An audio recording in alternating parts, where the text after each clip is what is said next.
So I'm Pascal Charrue, one of the co-founder of Fortiche, but I'm also producer, director, and creative director on Fortiche. And me, I'm Alexis Wanneroy, and I'm an animation soup at Fortiche. How did you start your career in animation? We have the same path, but no, it's not exactly the same, but together we are from the Goblin School, you know, in Paris, very famous Goblin School. Not in the same time, I did it after him. No, joking, I did it before him, of course. Of course, no. You're younger, so. Pas beaucoup, not by a lot. No, not by a lot, but. So we did Goblin School, different formation, I think. No, you did 3D right. Also, so no, it's the same. So for me, it was the first formation in 3D animation. It was in 1998, I think. Right. And you? 2004. Yeah, so 6 years. 7 years after. Me, it was the first year where it didn't was a split. It was. We did the same formation. Yeah. So and you have a big career in USA. It's why I have a better accent than me and a better English also. But me, I did a bunch of things. You know, I started in the video game industry, where I met in 2000. One of my co-founder, Jérôme Combe, and it was we share art, we share things, but we didn't see each other during 7 years, something like that, and we met each other once again during the process of feature film. We will never be released. And we say, hey, we need to build the company because we want to direct, we want to produce, and we want to have the control of what we are doing from the beginning to the end. So I found with Jérôme Combe and Arnaud the studio in 2009. Talk about your past. But I was at. So I was at Gobelin, and then I went to DreamWorks for 13 years, where I worked on various movies from How to Train Your Dragon, Panda, and more. And I was missing my country, France, so I came back about 6 years ago, and I joined Fortiche when I came back. Only reason you came to Fortiche is just to go in south of France. To go back to south of France. No, but Fortiche, when Bart contacted me, you know, one day he showed me one or two sequences of the pilot, and I saw that, and I quit everything. I was in Montpellier. I had my apartment and stuff. I left my apartment. I went in Paris. I lived with my mother at 40, just to work on Arcane, because it was just like this thing was mind blowing. And I didn't know him at this moment, but just Bart told me, "Oh, we have an animator from DreamWorks." Like, yes. I'm so glad that you guys. That Bart called me that day. I remember that day. And it's something you want to do from the beginning, animation, when you were young. Yeah, I think so. Yeah, very very young. Yeah, but I always draw in my same as you in school. Yeah, we discussed about that. I start to draw very young. I didn't know I will as successful as we are today, but from the beginning I want to work in animation or comic books and stuff like that. So. What are the differences in the approach to animation between a small and a large studio? C'est pour toi ça. A lot of things are similar in animation. In the general workflow of the studio is very different. You're doing with the feet, with the foot. With the foot, with the feet is true. In US it's like a foot per day, and in France about seconds or frames. Mm-hmm. But I think to me the main thing where it's different in Fortiche is the fact that they really think about the storyboards, the story, the characters. And when we are going in animation on those sequences, it's already there, and it's not going to change. It's not going to be a whole redo or a whole rewrite. And in all those years in DreamWorks, there's been a lot of that. I think out of those 13 years, I have like 5 years of my career that I cannot show the work because it's been put in trash. So, to me, that's the main thing. After, in terms of animation, we have the same time that we have at DreamWorks to create the work per week. I think it's amazing that for a TV series, we were able to have that much quotas, as they call it, to give that quality to the show and to the animation. So it's something where Fortiche was really smart, is where should we invest the money to make this look good and to make this great, and animation is one where it's important, and doing the boards early is important, and all this. Totally true what he said. Totally true. No, and it's true that when you have to abort a project, you can challenge a lot of things, but if you want quality of animation, it's something you can reduce. You know, it's time, it's talent, and it's very difficult to compress. And then another thing that is very important at Fortiche, and I think it was at DreamWorks too, was the fact that employees needs to feel happy, needs to be enjoying where they're working. Obviously at Fortiche, employees are happy because of the workplace. It's awesome. We have a lot of we do parties, we do things so that people are feeling good. But it's also the quality of the show that you work on. And working on Arcane makes you happy. To me, I've always done side projects to keep my artistic things going. Well, since I'm at Fortiche, I haven't done anything of those. I'm happy with my artistic field. Where at DreamWorks, it was a bit different because of multiple reasons. But however, DreamWorks 2, the campus was amazing. The way that we were treated, it felt like you could stay there. You have the candies. The candies. The candies, the goodies, too much candies at the beginning. But we have we have football. Football, yeah. Arcade. I know in Italian. I know some Italian studios that all have football also. Yeah, it's true. In all the studios we have a little football. Very important for us. How did the collaboration with Riot Games come about? I started in video game industry with Hong Kong, but what we want to do is movie, music video and stuff like that. So and what is very cool in 3D animation when you are doing music video, advertisement, stuff like that, is when we start to do trailer, because trailer you have opportunity to push visuals and stuff like that. And we did a long time ago, we produced a music video where we put the style of Fortiche, and one guy in Riot Games, who is the showrunner for Arcane, saw this music video. He called us, and we did the first trailer for League of Legends named Gagings, and from this one we start to collaborate a lot, and our video was the most successful video on the channel of Riot Game. And you have some fun, you have some fun who said, I want to see this in an animated series. And because the people of Riot Game, they are very aware about their fans. It's what they bring. It's the philosophy, the fan and the player first. So when they saw so many talk around the fact that we need a TV show like that, they did it, and they call us, and because it was the same guy, the showrunner was the same guy we have worked before. It was cool, easy, and it was. What were the challenges in bringing a video game to the TV series medium?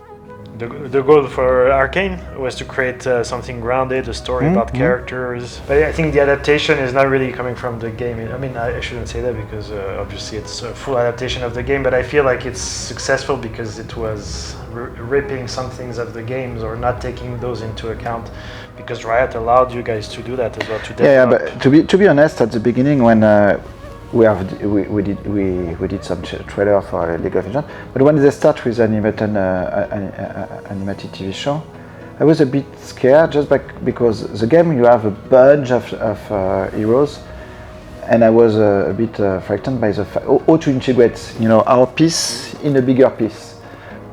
I can spoil it, but they have a vision. They have when we arrived and when we met the first time in order to talk about this TV show. I saw they have a vision and can be doable to start with Arcane. How did you achieve the perfect balance between action and more intimate moments in Arcane? What's true is like intimate scenes with one or two characters. They're very subtle and it's cheaper to create than action scenes with tons of characters. So you have to find a balance as well, just for that. And I think it's smartly done because you don't feel it's for that. You feel it's because it's to tell the story, to tell certain moments, and it feels very intimate and very, very, very cool. I loved that on the season 1. Yeah, and we put a lot of time in the storyboard, and we have an amazing team of storyboarder. But generally, you put on the trash part of your storyboard. Us, we focus, and emotionally, I'm very happy and very happy by the fact that when we are looking already to the animatic in storyboard, you have this emotion. So it's a mix between the storyboarding with the editing and stuff like that. And the music, of course, the music put a lot on the end of 103. I know we are successful with the end of the 103. 103, the first episode, episode 3 of season 1, just because the emotion was already in the storyboard. So when after you know that we will have genius animators can bring emotion, you say okay, we will have emotion. It's, and for action, you guys are finding. We were talking about it a little bit in the talk, but there is a pace to be found in each episode where there is a lot of work with the editing about making moments that are slower and moments that needs to be epic more. And I think it's a long process, but it goes from really the boards until the really final images. That there is always little tweaks in this. How did you achieve such high quality without a huge budget? We are talking about budget? Non, c'est moi tout le temps. It's me a lot. I try to never talk about budget. But it's more smart. It's because obviously the budget I think for the series is not that big compared to. Actually, it's not that big. We can't tell what is the budget, but no, it's right. It's right. And so to create this kind of quality with this kind of budget, I think you have to think smart. And I love the smart way of thinking of Fortiche, and that's why I bring the budget into it, because it feels like for most studios, they feel like, oh, but we're going to need too much budget to create something like this or that, but you can find smart ways. And I think it's the DNA of Fortiche has been about finding cheats and ways of doing things to make it cheaper. But it's still on screen, it looks quality and artistry, because again, like here we talk budget, but it's because of that. But I think the core of Fortiche is still the artistic part, and how can we make those shots, scenes, characters look good, feel great, be something very graphic and strong, and voila. Voila. I think but the budget is not very important, I think. Arcane is a very complex show, with many characters growing and a world changing. How did you keep it all together? We were describing a little bit in the talk about how many characters there is, how many were created, how many tertiaries, secondaries, and there is a lot of characters for even a feature film, or like right now season 1 is the equivalent of 3 features. So, and the amount of characters is way more, I think, than in most features, but it's because of, again, smart ways of thinking of modeling that you can reuse, and a lot of the models in different places that you can paint on them to do the textures. And so it's the technical way of doing things that allows us to create a bigger lore and bigger difference in characters. Voilà. How did you develop the visual effects look for Arcane? The goal at the beginning was to be original. The goal, there is different reason. First was to be different, and another reason it's we are not a VFX studio. We love images, we love concept art, we love this kind of stuff. And when you have to start on, for example, destruction of a building, you are in a VFX. Take time, you make big rendering, big things. As with 2D FX and mix of 2D and 3D FX, you can solve. It's not a big issue because it's visually you can hide behind the smoke. You can make some, it's a choice, visual choice, but also an economical choice. And it was the beginning. We don't know to do big VFX, and we have the amazing team of 2D FX. We have to do that, and you can see you're right. Today, a lot of studios are doing that. But so sometimes we want to be different and original, and now everybody is doing the same.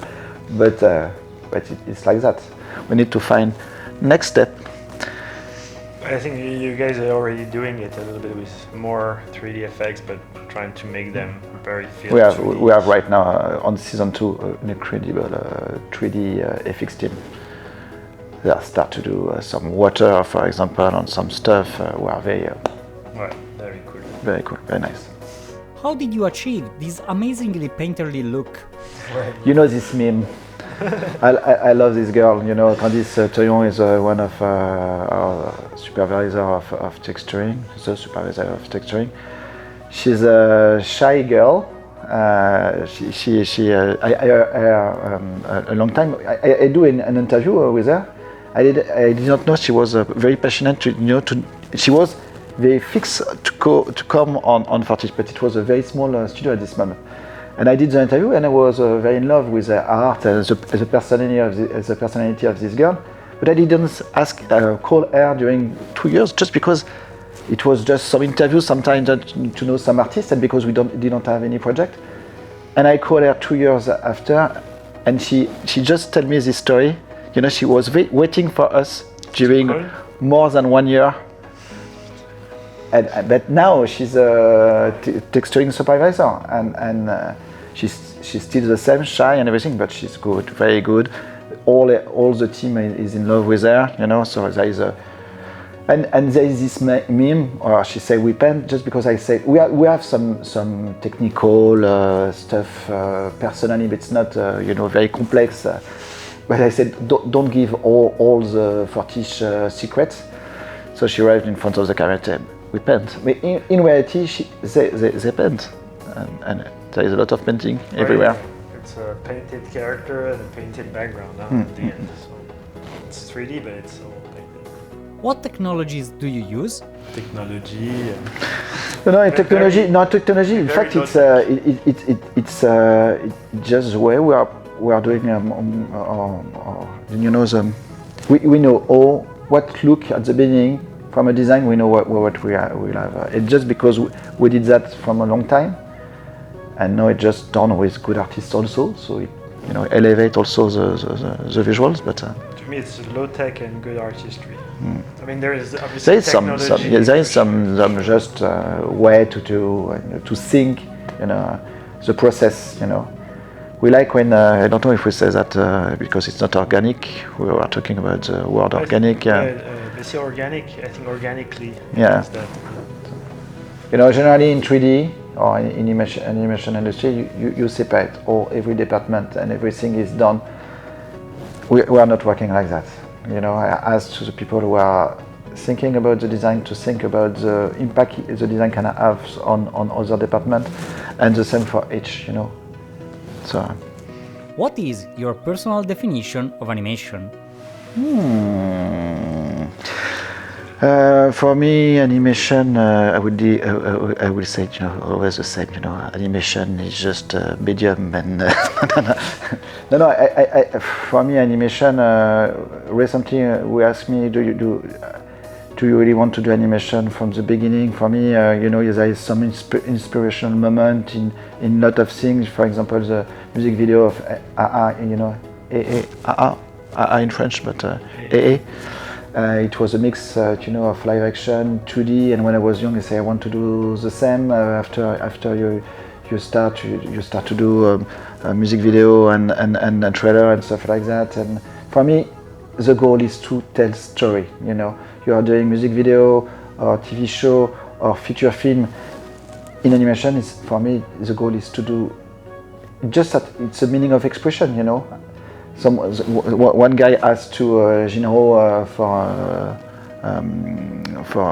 this movie, why did you do it in animation? He said, just because it's my medium, and I think we want to make movies. We want to tell story, and just that we are good in art, so we want to express ourselves like that. But for me, no. What is your? For me, as an animator, if I just think of animation, I think of adding movement to characters, like movement in characters. But if animation is like the global term of movies and stuff, or I don't know. Emotion. Well, emotion is important. I think the most important is emotion. But normally is like trying to recreate life, right? Yeah. In animation, one of my favorite animation is Voyage de Charrue. Charrue's. Charrue. No, Spirited Away. Spirit Away. Spirit Away, just because at the beginning you have this girl in back of the car and with the shadow of the tree, and when I saw it, I say, oh, I remember that. I did the same. I was behind the car. Now it's forbidden, but when I was young, you can be behind without belt, and I remember to see this shadow. And when I saw the movie, you have an emotion moment, or you say, oh, you know, I call it effet ratatouille, you know. Ratatouille effect. When you eat and you remember when you were young. That's true. That's true.